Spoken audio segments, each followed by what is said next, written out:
protecting children is very intertwined with the whole debate about age verification. There's a risk, I think, that lawmakers will.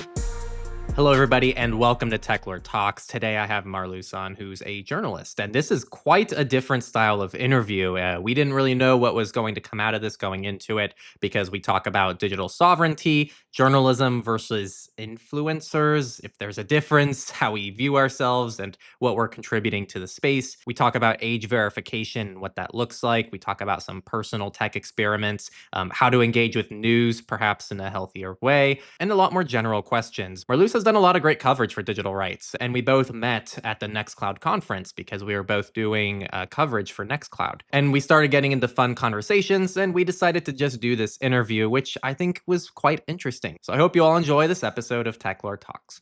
Hello, Marloes de Koning from NRC. Do you mind introducing yourself and just saying a little bit about who you are? My name is Marloes de Koning. I'm a Dutch reporter with NRC, which is one of the main publishers in the Netherlands. We produce a daily newspaper, several podcasts, newsletters, etc.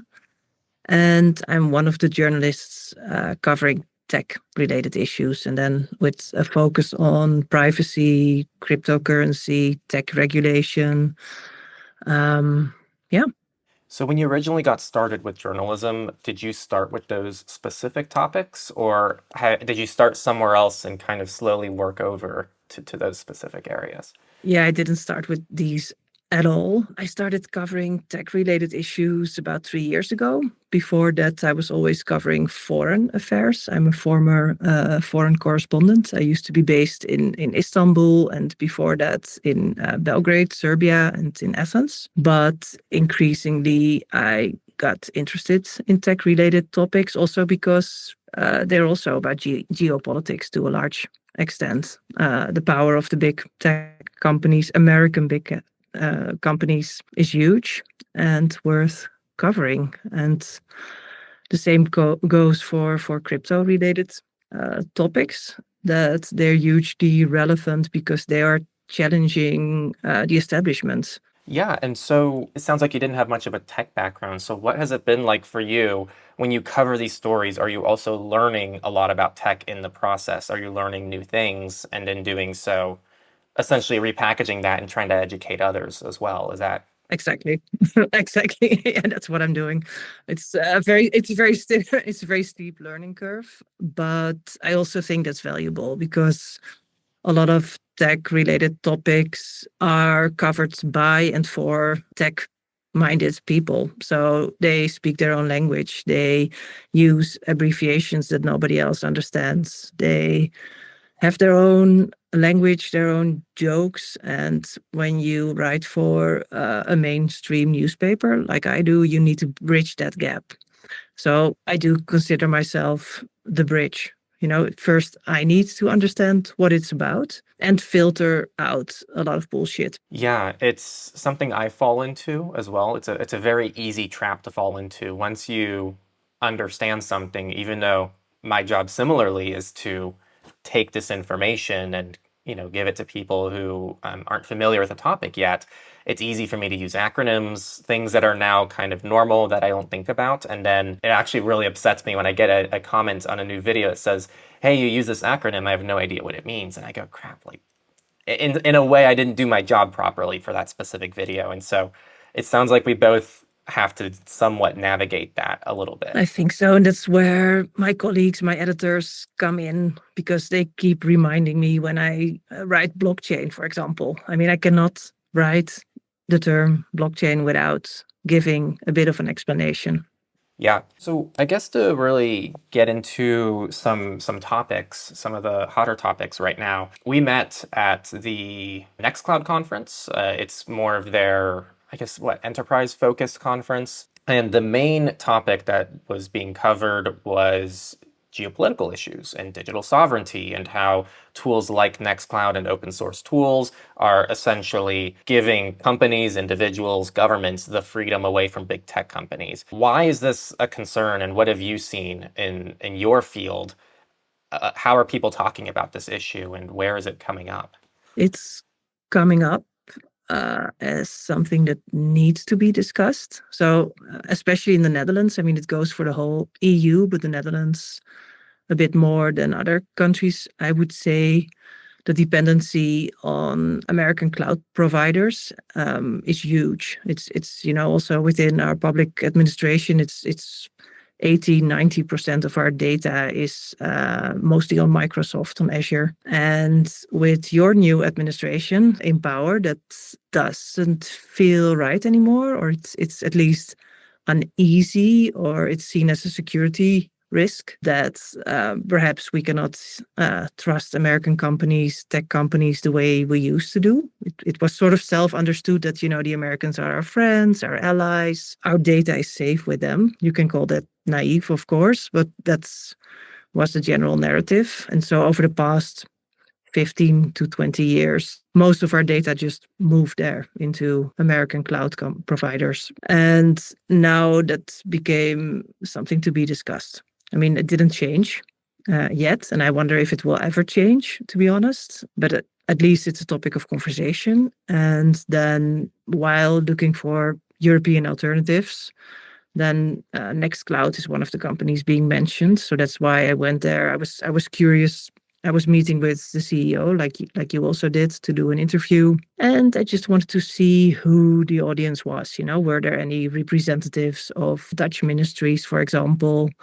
Were they serious about considering migrating perhaps to a different cloud, or using the suite of Nextcloud? And I still think let's wait and see. Like some people are willing to maybe experiment, but that's all there is for now. Something I say a lot is use services you don't need to trust.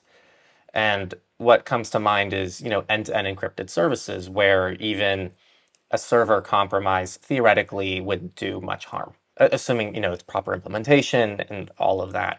So why is it that you're hearing a lot more discussion about, the country of origin rather than what kind of technology? So I guess what I mean by this is, do you think the discussion being about, well, how do we migrate to end-to-end encrypted alternatives or zero-knowledge alternatives, do you think that's a better discussion to have rather than where the company's based out of, or do you think both things are important?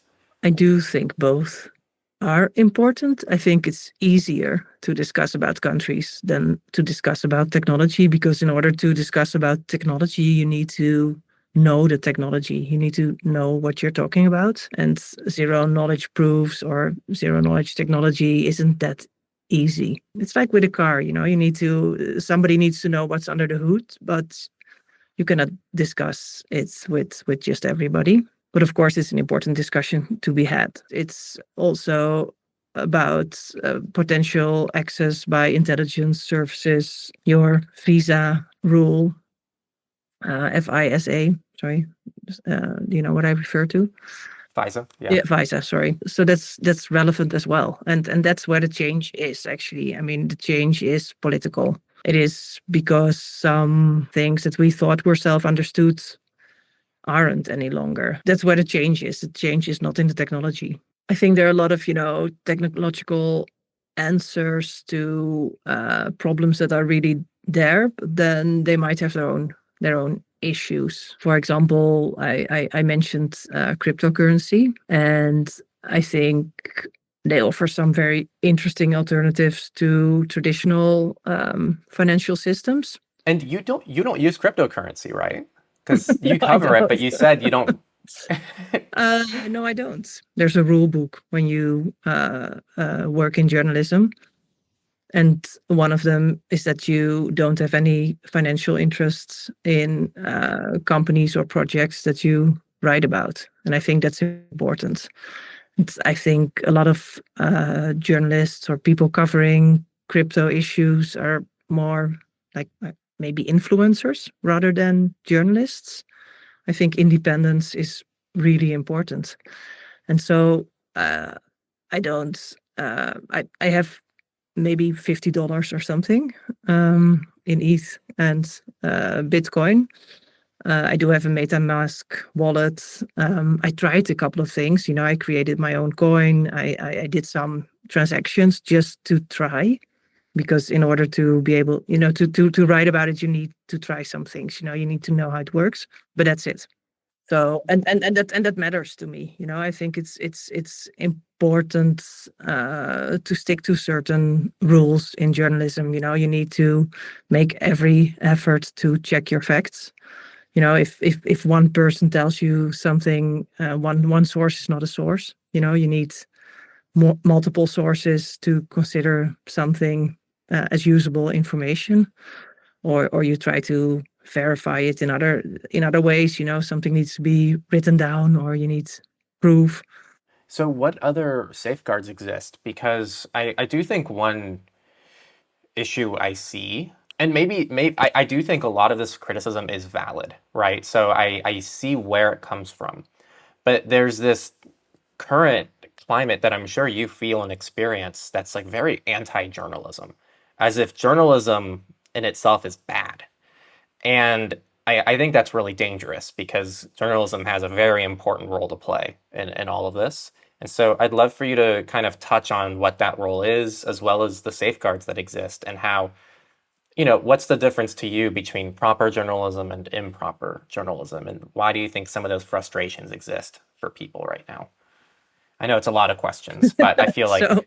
So I do agree with you that there's a lot of mistrust and hostility and also misunderstanding. And I think a lot of it also comes from assumptions about how journalists go about, or that we maybe just, whatever, copy, paste, mix some info, some sort of, like an LLM, just, grabbing some info, turning it into an article. And that's not what we do. That's not what I do. And that's not what my colleagues at this newspaper do. And I'm sure I can say the same for many, what you would call traditional journalists, perhaps.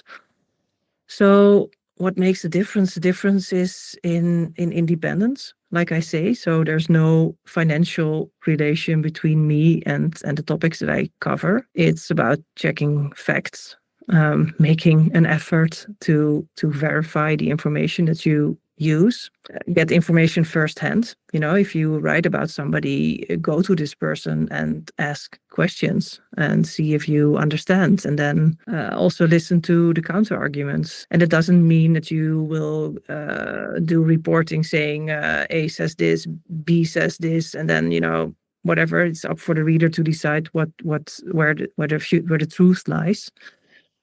No, I mean, you still weigh the information. You still try to see what's true because you verify with other sources. You cross-check, but you do need to listen. You do need to make an effort, and I guess that's what it's about. Like an honest attempt at finding truth and using verifiable methods to do so. And I think that's worth paying for. I mean, it has to do as well with a lot of information being available for free on the internet. So people aren't used to paying for certain services anymore. And I guess that touches upon your field of expertise as well. The whole privacy issue, social media.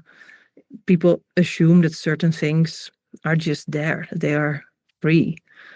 But perhaps if something matters to you, you should consider paying for it.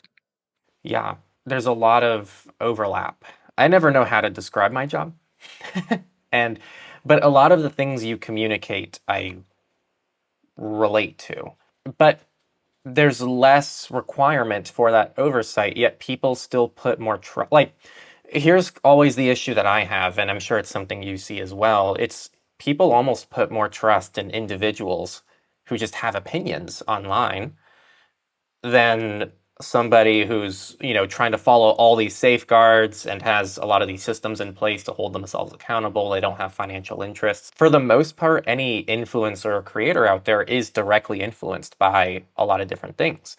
And something that I've always said internally to my team and myself is that I could probably make what I do 5 times more successful overnight if, I leaned into fear, I leaned into kind of like slightly misleading headlines, slightly misleading news, because that's what a lot of people do. And it's very successful. There's a lot of financial interest there, but you have to like draw a line somewhere on that. But that's just a choice I'm making. There's nothing stopping me from doing that outside of, wanting to think long term and building something sustainable and building like an audience that knows it's something's legit. But why do people put more faith in individuals than like a more established system that actually has proper safeguards in place is kind of my question. Because I'm personally a lot more likely, maybe it's because it's what I do, I'm a lot more likely to trust you and the information that you have versus even like other people I collaborate with who have collaborated with in the past. And, like we did cool projects together on YouTube. If they gave me a piece of information and I was like, that's kind of weird, I don't know if that's true, I'm going to ask for a lot more follow-up from them to verify it's true. But if I hear it from you, I'm a lot more likely to take it seriously right away. So that's then my brand. So it's not about, my newspaper. It's about me. It's about knowing the safeguards that exist for what you do professionally. Because I know as someone who's in my role, I can make whatever the hell I want up. And there's very little oversight, there's very little accountability for me if I say your anything audience, that's incorrect. But your audience would probably desert you, don't you think? Like, you have a critical audience, they know what you're talking about. If you're spreading bullshit, they would just unsubscribe or whatever, not click your videos, right? I think the danger of the internet is, yes, I think the current audience would surely leave because they have a high expectation, they have the standards, and I'm glad they do because that's what keeps me going as best I can on the road. But I don't, I never want to directly call anyone out, but there's other channels out there that are much bigger than mine that spread a lot of bad information sometimes. Yeah. And so there is an audience for that. I think there's always an audience for information out there. And that's the problem with the internet is if I say something that's, if I start saying that water is not real or something on my channel, yeah, everyone's like, oh, this isn't even privacy content anymore. Why is he talking about water not being real? This is crazy. But, you upload a few videos, maybe 10, maybe 20, maybe 30, and out of nowhere, you start building up your water is not real community. So it's really easy to pivot and start, building a new community that follows you for a different reason. I think that is the problem is you're always going to be reinforced and there's always a community that will connect with what you say on the internet because it's just such a mass scale. And yeah, those are, I suppose, my thoughts on that. It's a topic that's on my mind as well, of course, and I don't have any easy answers. Part of why I think it's interesting to talk to you is also because I think people don't know enough about journalism. They have assumptions, but they actually know very little of the work we do. They know more about why to distrust certain mainstream media than why to actually trust. And in a way, that's weird. I'm 47. I have an education as an historian, and then as a journalist, and then I started working, and some things that I thought that I learned were self-understood. Like, of course, you need to check your facts, you need to listen to people, you need to go directly to the source, not take it from just wherever. No, try to go to the source, see who has an interest in spreading this message, why are they doing so? But what I've come to see is that people, they don't know this. They don't know that we play by certain rules. So then there's only the trust or the lack of trust. And that has to do with what you describe, like with knowing a person or knowing their work or building trust online or through social media, which is of course also a love and hate relation when it comes to the traditional media and social media platforms that's, are actually eating away our resources and audiences, but we cannot live with and we cannot live without them. I don't know. No easy answers. You mentioned assumptions that people make that you don't think are always fully true. So what are some of those? And do you want to speak to them a little bit?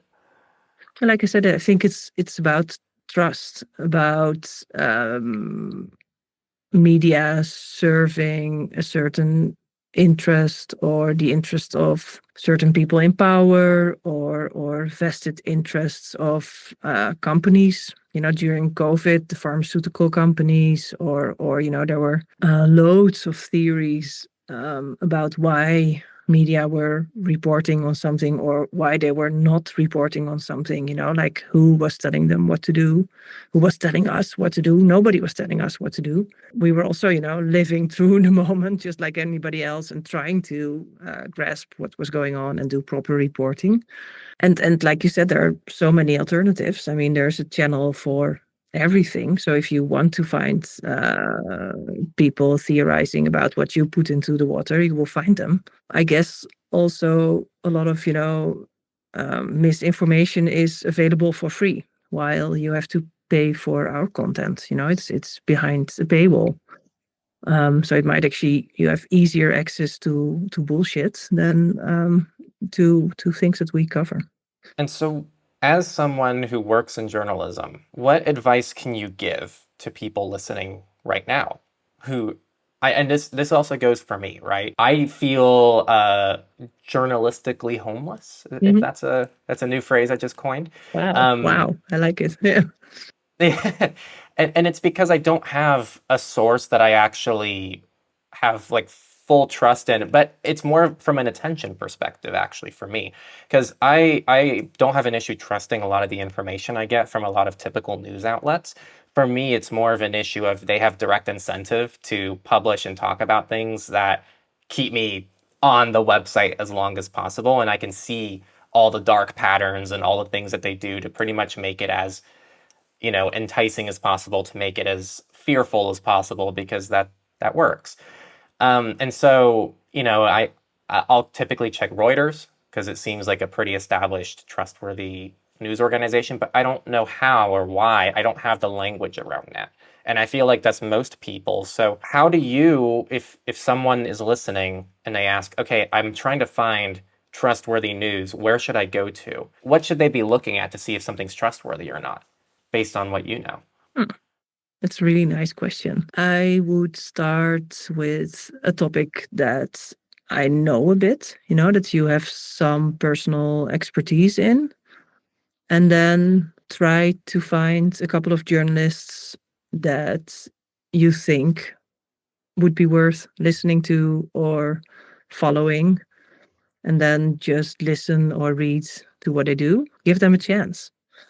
And then think it over. Do what they tell you actually make sense? And is it a service to you that they actually filtered some of the information? Or, perhaps many things that you find in there, part of them you already know, part of them you don't. But the combination of sources and the fact that they put it together for you, put it into context, that they actually weigh some of the information, like maybe not everything has the same value or the same importance, or not everything you need to know right now. It might be worth waiting a couple of days and adding some sources and then get a complete picture. I would say give it a chance. And then, if it's valuable to you, start paying for it. With a small subscription. Support what you think is worth it. I mean, there are a lot of interesting authors on Medium or Substack, so spend a couple of dollars a month because it might actually help you to be better informed. And when you talk about your attention span, it's pretty tiring to keep up with all that goes on Reddit or X or wherever you get your news. It can keep you consumed 24/7. And perhaps that's actually not how you want to spend your time. Give it a try. So what you're suggesting is don't follow news, follow individuals who are writing about things that you enjoy. Yeah, I guess that's what I said, huh? Yeah. Well, yes. And then, Interesting. but then, because I do think that it might be worth subscribing to the media they work for, because you don't want to be in one specific rabbit hole. It helps if you know what's going on in the world, so it's not just about following one topic. It's also about being informed about what matters, other stuff than just your very narrow hole. So actually I think it matters to just look at well, what we used to call the front page, but just the websites, see what topics are being highlighted before you dive into whatever your crypto or tech corner. Yeah, and actually, I was gonna somewhat ask this because I think the one thing that came to mind with the approach that you shared is I could see it being a really easy way to just reinforce ideas. If the way that you choose what news to follow is just based on, oh, this is what connects with me most, then all it's never going to maybe challenge you. And so I think that strategy of also ensuring to branch out a little bit from that is very I good. think so, but I meant it also as a way to actually check if it holds any value. If you want to be able to see if somebody is reliable, then it might help you if you have some point of reference. Yeah, so I guess on this note, I promise I won't talk about this too long. It's just something I'm personally interested Okay, in no, as it's well. fine. Because I have a really hard relationship with news. And I've taken very black or white approaches with it because it's easier to do that, right? It's easier to just say, oh my gosh, it's really important for me to consume news and be aware of what's going on. So I'm going to be aware of what's going on. Or this is all pointless. It doesn't do anything if I follow it, so I'm just not going to check any websites. Those are two very easy positions to take, and it's really hard to find a middle ground between those. So where are you right now? Right now, I'm in actually kind of a middle ground, as long as I think so, because what I'll do is once a day I'll check Reuters, like in the evening, and I'll be on there and I'll just kind of scroll through the homepage, see if there's anything interesting, and then I open in new tabs, and then I read through whatever, and then I close it. And then the one I'm not as happy about, but sometimes there's some interesting value, is Reddit. I'll just go through the front page of Reddit for a few minutes. But man, I don't know how else to say this. Reddit's brain dead.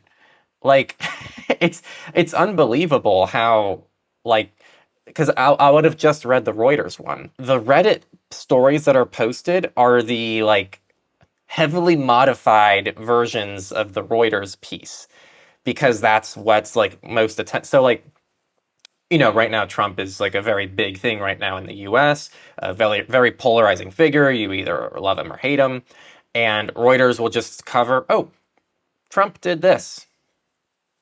That's it. There is no real bias. It's just here's what Trump did. Here's who this might impact. Here's etc.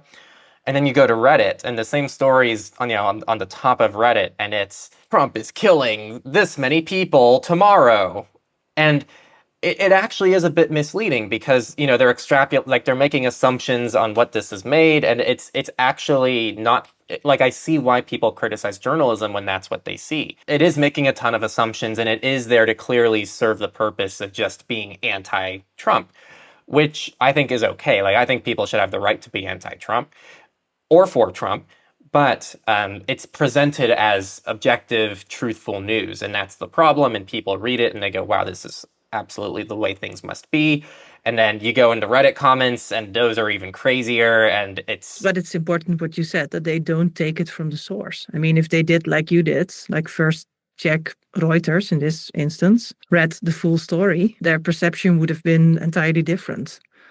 So they take some sort of summarized, distorted version of what journalists did. Right. And it is, in a way, the internet is kind of like the game. Is it Telephone? I think the game's Telephone, right? And I don't know if you've played Okay. this, where you say like a weird statement, you write it down, and let's say you're in a classroom, Sure. and you Yeah. have 30 people. You say the statement to the next person, they say it to the next person, and then at the end you compare Mm-hmm. the last person and what they say versus what was originally said. And I feel like this is what happens when you're on Twitter. On Twitter, so Reuters will put something out, and then a couple other news outlets put things out that are a little bit less reliable, and then it's posted to Reddit, and then someone sees it on Reddit, and then they post it themselves on Twitter, and then by the time it gets to Twitter, it's just absolutely crazy. Like I And it has actually, nothing to do with journalism anymore, right? I mean, actually, your yes. comparison is really nice, because as a journalist, if I want to do my own story, then I should go back to the first person, like go back to the source. Ask, is it correct that this is what you said, and what did you mean, and what's your source of information? Yeah. So yeah, I'm still developing. I use RSS a lot. RSS is a great resource for people who care about like their time and attention and want to follow and subscribe to individual outlets or individuals in general. So that's something I think is really powerful. But RSS is just a feed, right? So you go to It's just a feed. A journalistic website, for example, or something else, and then through RSS you see what's there. Still, somebody needs to create it. Yeah, and I guess on the topic of kind of sharing a bit of my newsfeed, philosophically as well. Henry David Thoreau, right, in Walden, he talks about how there is no reason to ever check the newspaper. This is, way back, a couple hundred years ago. And he was just like, if something's important enough to know about, I'm going to hear about it, because then it's important enough to know about. And I think there's something that sounds really nice about that, right? Because it's like, theoretically, like I can just go for a walk in the morning. I can take my dogs out. I can go have breakfast. I can get my work done, have a nice, beautiful lunch, get more work done, evening, sleep. And whether or not I check news doesn't actually change anything about my day. If anything, checking news will make the day, most days, worse, right? So why should someone still check news, if at all? Because it's something I'm really conflicted on. Is this something I should even be checking? Even though, I have found a nice middle ground where I only check it a little bit each day, I almost never feel better at the end of checking it. So is that just kind of a sacrifice we need to make in order to keep up with things? Or is this something we just shouldn't even bother with? Ooh, I know. And I know you are a journalist, so you're going to so say, let me speak on "We should behalf probably of check it." journalism around the world. So why should you check the news? Well, I think it's important to, through communication, establish some sort of common ground and a common truth. And I think society and democracy is something that we make together. It's not something outside of us. It's us. It's what we do. It's why we're having this conversation, because it's important to understand each other, to discuss about topics that matter, and then together we shape society. And that's what we do. And if we don't do it, we leave it to other people, and then we have to deal with the outcome. But I would like people to engage with each other, to have conversations about what we would like our society to be like. And of course that's a big conversation, but it consists of a million tiny conversations that happen every day. And in order to be able to have those conversations, you need to have some sort of understanding of what's happening and what the lives of other people are about, or what the consequences of certain things that happen are. Also to, to call truth to power. And actually, I think, your channel is about privacy, and to me that's also about, quite philosophical questions when it comes to tech regulation. I mean, that's also about human rights and civil liberties and things that matter. So I also think that you and your audience are actually very engaged in a way with the world around you. You wouldn't have anything to talk about if you weren't interested in the world around you. It matters what people feel and do, and it will affect all of us. Does that make sense? Yeah. So you see engaging with news and acting on it and discussing it is akin to a textbook in school that you then use to do something with. Like, you learn things in school, so that way you go out in society and use your skills for something else. So I guess where I'm going with this is news kind of, your information gathering, so that you then can form opinions, thoughts, arguments that you discuss with others, and then that's actually where you see the change. So news itself isn't actually supposed to change the world. It's that you're giving people the arguments and talking points to be able to then go. Yes, I Is think that so. the I mean, distinction here? news, that's why it's called reporting. I mean, things are happening, and we journalists are trying to describe what's happening, and we're trying to do it in a factual way. And of course, things change constantly. So a story I write today might be outdated in a week, because there are new facts that emerged or that we found, or people do things, and it's like the first draft of history. People often say. One thing we haven't talked about much, kind of really pivoting here, age verification. So Yes, this is pivoting. something, big pivot. This is a hot topic. I still don't have my full thoughts on it. We've had some very, very polarizing threads on our forum, Oh, really? on the Oh, I Techlore should side of I things. should check them out. Yeah, I Could you think you'd find summarize? them Could you interesting. summarize a little bit for me to know who I'm talking to? Yeah, so to summarize the camps, because I think most people listening will fall into one of these camps. So I'll give you three camps.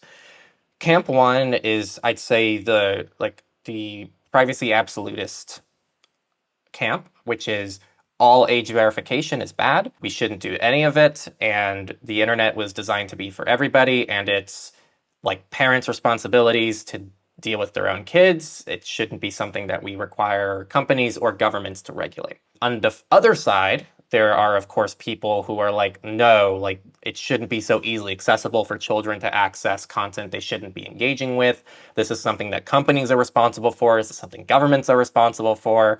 And like we need to like really age regulate a majority of the internet, and it doesn't really matter how we do it. Then there's, I'd say, kind of more of that middle camp, right? Which is like, okay, there's probably some things that kids shouldn't be able to access online, but I have a lot of concerns about age verifying the internet. And I would say we saw a blend of all of them on our forum. Like the person who I think started the thread was actually I would say, between pro age verification and the middle ground. They were somewhere in the middle between those two camps.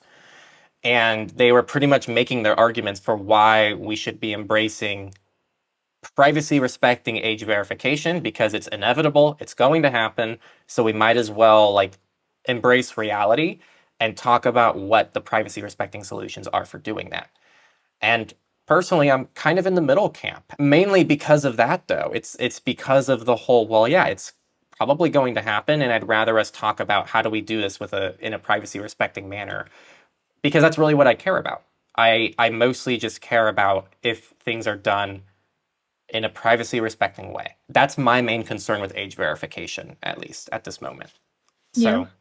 So Well, that's the I think breakdown it's an for you. excellent summary. I agree that it seems inevitable that there's going to be more age verification because worldwide, everybody, I mean, there's a demand for it by both governments and companies and people, individuals.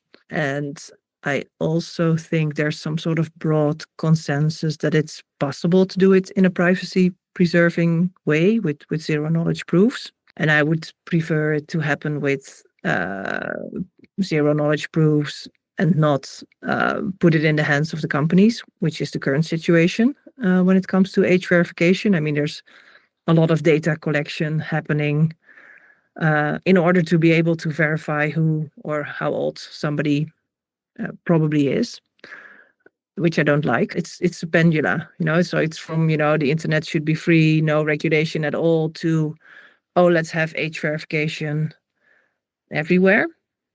And then I think we're actually missing a point in the whole debate, which is about censorship. It's about who gets to decide which websites are only for adults, for proven adults, 18 plus.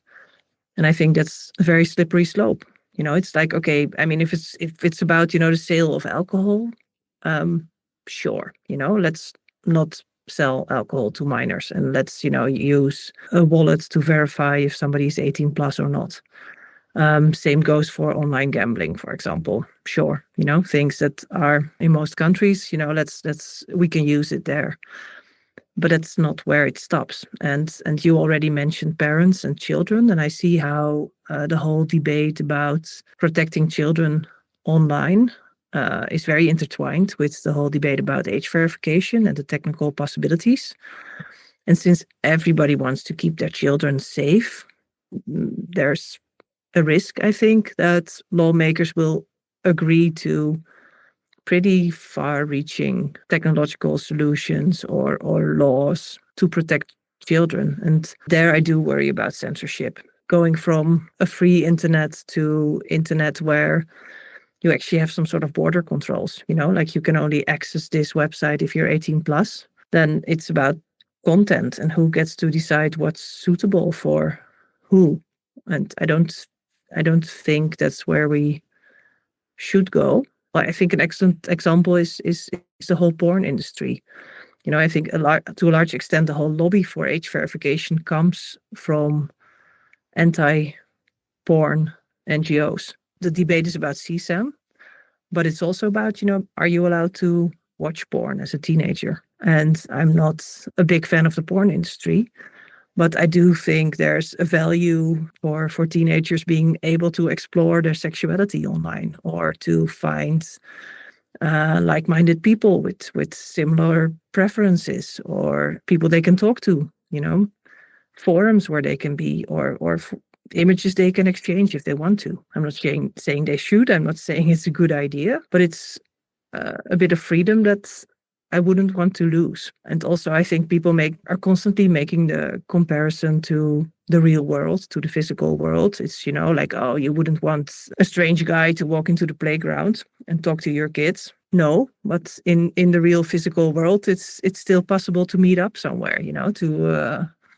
to agree to meet somebody and to kiss behind the shed in the schoolyard. Or, I mean, that's also there. You need the gray zone as well, I think. And I do worry a bit about us giving that up. Yeah, it's a lot of interesting points, and that is what I see as well online, is people do say it could be a slippery slope. And I really enjoy how you brought up how if you're against something, then this is a perfect opportunity to begin censorship. And I think what you referred to with the porn industry and how a lot of the people pushing for regulation and essentially cutting off access to the porn industry are just people who are also anti-porn. And we might see that for other things. If you don't like a demographic of people. Exactly. And you want to now start lobbying to maybe make, resources for those individuals harder to access, then you're going to start putting lobbying power forward. You're going to really push to try to have that regulated so that it's harder to access. And once something is slightly harder to access, then you've kind of begun that process of slowly chipping away at how accessible it really is. And I feel like that has a compounding effect as well. Yeah. So yeah, interesting stuff to think about. And I'm just so conflicted on it still because of things like the alcohol thing, the gambling thing. Like, we do age verification all the time, even to sometimes I'm just going out to get a late meal. So I don't drink very often. And so I'll go into a restaurant and they ID me to get in. And it's like, well, I'm just going to get food, man. But that's actually very American. We wouldn't do that. Yeah. I assume in Europe it's not as much of a thing. And I was going to say, because I feel like the legal drinking age there is lower than 18 now. I think it's 16. I'm not sure. It might have changed actually and then gone up. Interesting. I'm not sure. Yeah, here it's 21. Yeah. So I think it's 18. Yeah.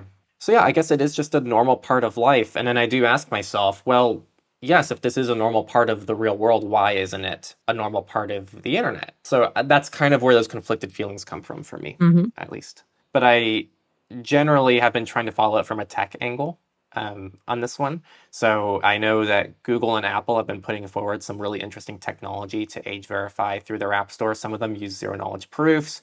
And so I would love to see more of that tech, because then at least it's privacy respecting. But it still isn't going to solve the issue you're talking about, which is the potential censorship concerns of doing so. And do I want these companies to have a role at all? It's something like holding a passport, right? I mean, right now it's my government issuing my documents. But yeah, do I want Apple to hold my digital passport for me or to build the passport machine? I mean, I know I can still put it, in my personal digital environment. But yeah, who's the issuing party? Anyway, I think it's an important conversation to be had in society, and we're not really having it. So that's where I do think I should play a role, or I play a role. Mhm. Have you done some writing about it, or do you plan to? Yeah, I do. So I did several pieces on age verification, and there's a debate within the European Union about EU ID, so having a digital identity in a privacy-preserving manner. But then, of course, there's always debate on how exactly. I mean, there's the technical debate that follows the political initiative. So do you think people care about privacy? I mean, we discussed that a little bit the other time, and we didn't really agree because I told you that one of the things I find complicated is that people feel the benefits of sharing data, on a daily level. For example, sharing their location data with Google Maps or their whereabouts constantly with their family and friends, or giving whatever company access to your phone book because it makes it easier to use their app for communication.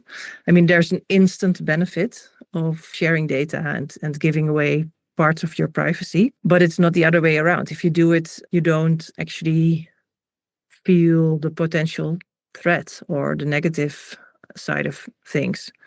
And I do think that makes reporting on an issue like privacy very, very hard. And also, I think this has changed over the years. People used to be much more privacy aware, at least in Europe. Like the assumption was that you didn't want to share certain data, or you wouldn't just, put your personal information on the internet where everybody could see it. And that has completely changed. Like the level of information that people share is so huge that changed the whole conversation. But maybe not for you, because your audience is interested in privacy. Otherwise, they wouldn't follow you. Yeah, it makes things hard because yes, the audience came for privacy, and so my view is that It there's matters. a lot of people who care about it. With that said, if I think maybe a more valuable metric is the people around me who are friends who aren't consuming the stuff that I put out. And for them, I feel like they understand privacy and they understand the value, but they don't want to do too much, if that makes sense. Mm-hmm. And so they get it. And I feel like I don't know if it's because of, the channel I run, and I feel like that adds some authority. So when I bring up privacy issues with them, they're more likely to listen because they're like, oh, well, Sure. he does this and this is He something that knows. resonates with a lot of people. So it has to be real. So I'm sure that plays into it and it helps. But I really do think that the way people talk about privacy really changes how other people view and see it. What do you mean? And so yeah, so it has to be tangible to a regular person. And it's like this with any human rights issue. And I think this is why people like MLK were really good at what they did. MLK Jr., his message, yes, was about bringing equality and, building up the Black community, but it was more so wrapped in this broader message of racial equality for everybody, which is why you also just saw a much bigger movement that was able to support him at the end of the day.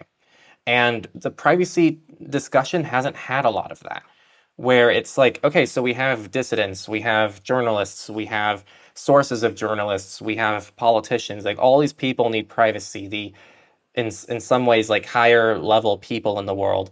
But how do we package that into something that is applicable to everybody? I find it a very difficult comparison because Okay, with yes. Martin Luther King, I mean, the inequality and is obvious. Mm, So it's the injustice, the inequality is obvious, and that's the main difference here. I mean, here it's actually the benefit is obvious on a daily level. Like you're sharing your data, your life is more comfortable. All your apps work together, seamlessly. Where's the harm? Where's the disadvantage from doing so? I mean, it wouldn't be difficult to report on the life of Black people and their disadvantagements. It's harder to discuss privacy. Because how do you give it a face? Where's the narrative? Yeah, no, it's definitely challenging. And it's not just about technology. I mean, of course, you can find technological solutions. So if you just talk about technology, then you're maybe missing the bigger story that's about human rights or about people. Yeah, what I've been trying to do, which has been somewhat successful, I would say, is if someone asks, well, why should I care? What's the point? The questions that I'm sure you see all the time. I'll say, well, this is a really important thing for all the people we've already listed, dissidents, journalists, etc. And when we treat privacy as that right that everyone deserves, then we actually are able to make basic rights accessible to everybody.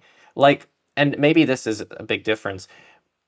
Privacy is actually somewhat of a means to an end, in my view, which makes it a really hard thing to talk about. And I think this is what is kind of difficult. You can't really have any other human right without privacy being a part of society, is what I believe. So when it comes to racial equality, people probably can't fight for racial equality without a layer of privacy during protests or any other issue. Like, people need privacy to protest, they need privacy to do news coverage, they need privacy to share their opinions, share their thoughts, have free expression, free ideas.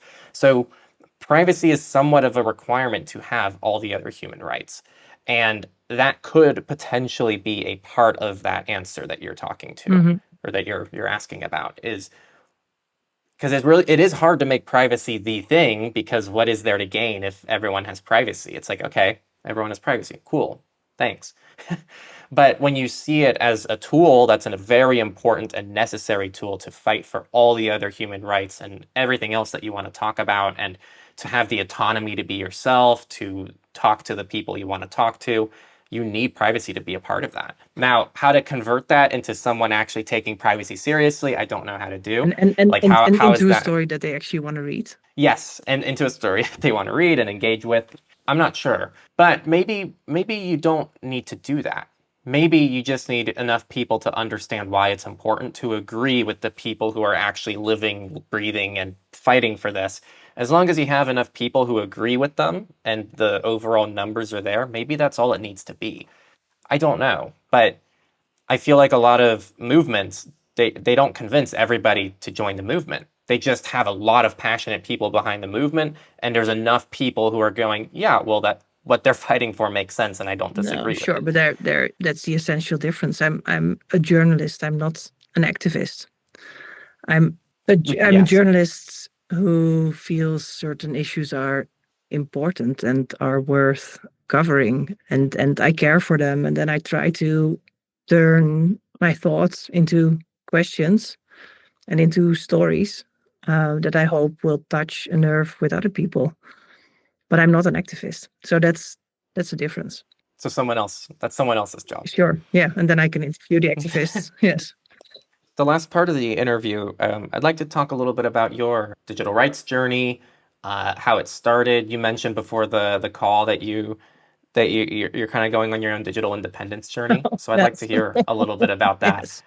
And yeah, it'd be interesting to hear about it. So how far back do you want to go?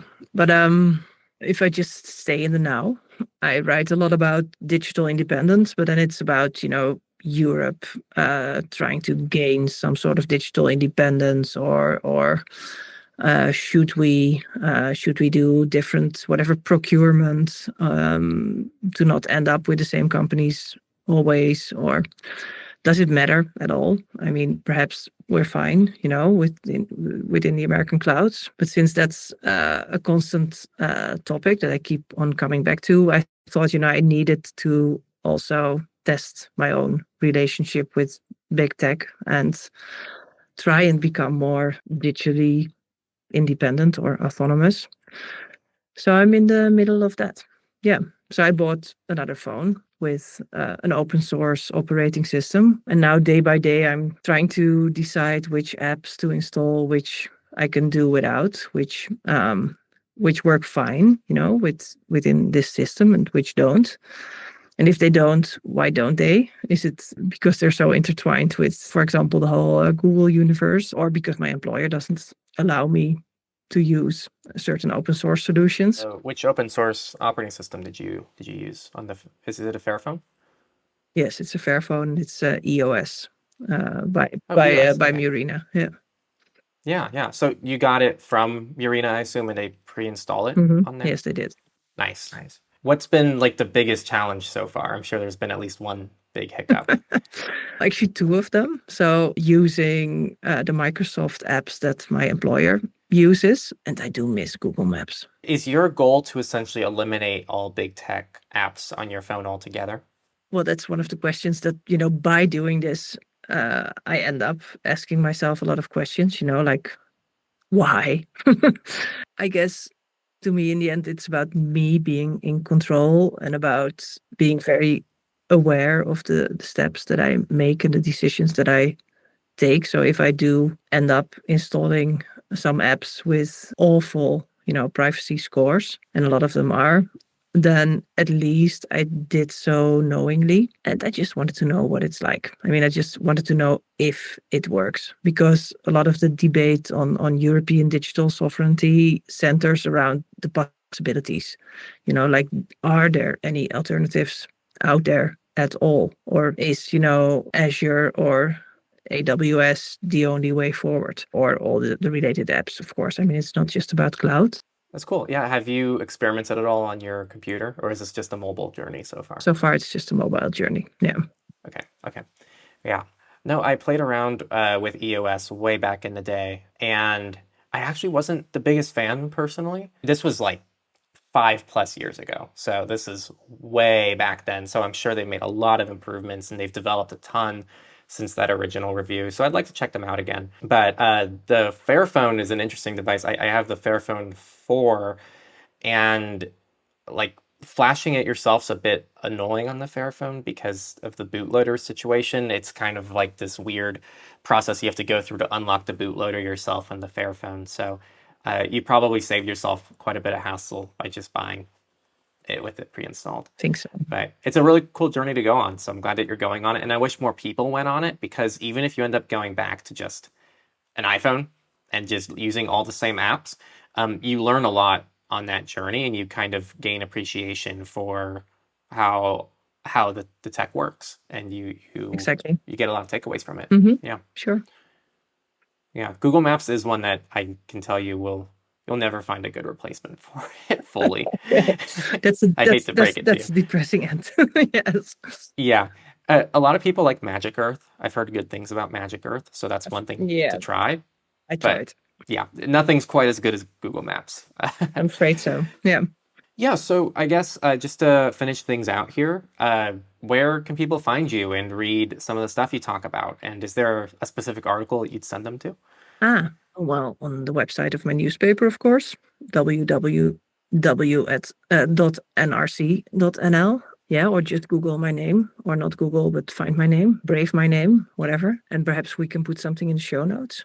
Yeah, I'll leave everything down below. And I do like my article about age verification that starts with somebody in the porn industry, or the birthday piece for the cookie, or I think your readership would maybe appreciate my coverage of the Tornado Cash trial in the Netherlands. Yes.